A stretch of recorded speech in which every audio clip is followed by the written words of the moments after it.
Sa mga kapwa ko Pilipino, malinaw na nakasaad sa konstitusyon.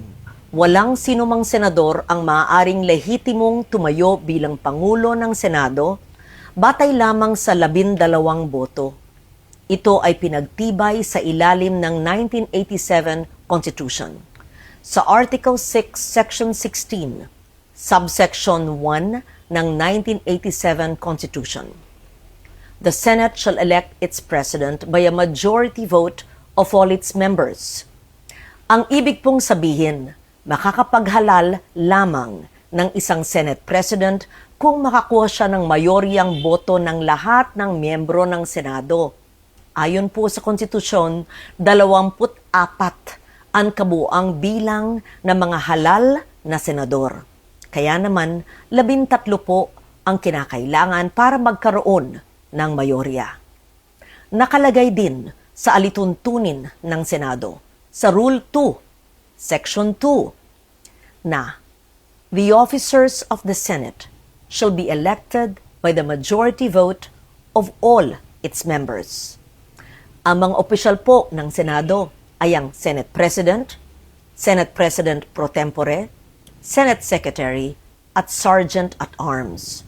Hango at nakabase po sa ating konstitusyon ang mga alituntunin ng Senado, kung kaya't tulad sa Senate President, boto rin ng mayorya ng lahat ng miyembro ng Senado ang kinakailangan upang magtalaga ng Senate President pro tempore, Senate Secretary, at Sergeant at Arms.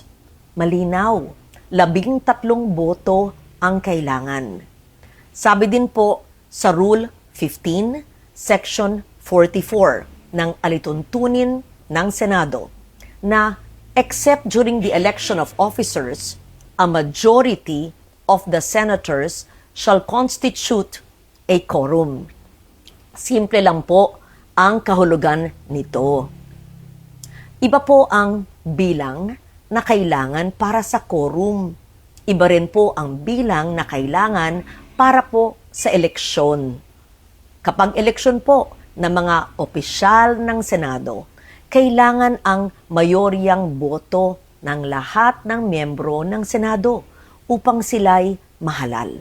Kaya naman, sa kabila ng aking paggalang sa aking mga kasamahan, labag sa konstitusyon at alituntunin ng Senado ang nangyaring pagtatalaga ng Senate President pro tempore, Senate Secretary, at Sergeant at Arms dahil 12 senador lamang ang nasa plenaryo na bumoto.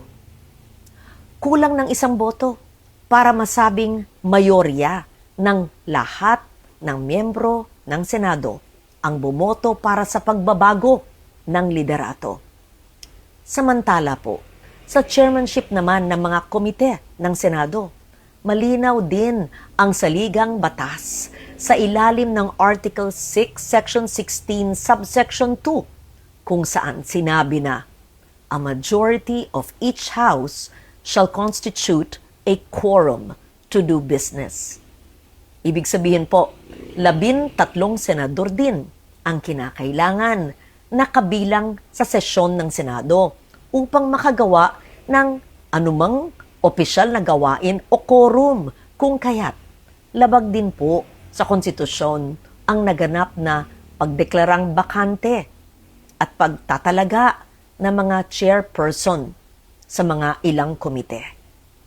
Madalas pong binabanggit ang mga nasa minorya ang kasong Avellino versus Cuenco upang palabasing lehitimo ang naganap na takeover sa Senado. Pero hindi po maaring gawing shortcut ang Avellino upang pababain ang bilang ng mga senador na kailangan para sa quorum, sa eleksyon, at para magkaroon ng reorganization sa Senado. 1949 pa ang kasong ito at naganap sa ilalim ng 1935 Constitution. Nagbago na ang ating saligang batas, 1987 Constitution na ang sumasaklaw po sa atin. Dito, malinaw na 13 ang kinakailangang boto para maghalal ng Pangulo ng Senado at parehong bilang din ang kinakailangan para sa pagboto ng mga opisyal. Hindi rin bago ang patakarang ito noong pang 1973 Constitution. Malinaw na ring nakasaad na ang Speaker ng National Assembly ay dapat mahalal sa pamamagitan ng mga mayoryang boto ng lahat ng miyembro. Kung tatanggapin natin na maaring basta-basta na lamang bawasan ang bilang ng mga senador na kinakailangan para sa eleksyon ng mga opisyal at pinuno ng mga komite, malaki ang magiging epekto nito sa operasyon ng mataas na kapulungan. So tuwing may mga senador na nagkakasakit, nasa abroad, pansamantalang wala sa session, na aresto, na detina, at iba pang kadahilanan, maaring gamitin ang dahilan na ito para palaging mag-reorganize ng Senado.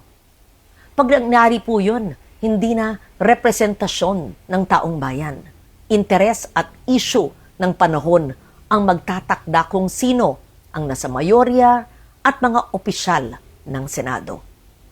Ang magiging labanan na lang ay kung sino ang makakapagbawas ng pisikal na presensya ng kabilang panig sa bulwagan. Dapat manatiling representasyon, interes ng nakararami, performance ng bawat isa, at issue ng panahon ang batayan kung sino ang magiging mayorya at pinuno ng Senado. Ang konstitusyon, ang gabay ng ating demokrasya. Ito ang dapat nating ipaglaban para sa Senado, para sa ating mga institusyon, at higit sa lahat, para sa bawat Pilipino. Si Loren Legarda po, ang inyong Senate President pro tempore. Maraming salamat.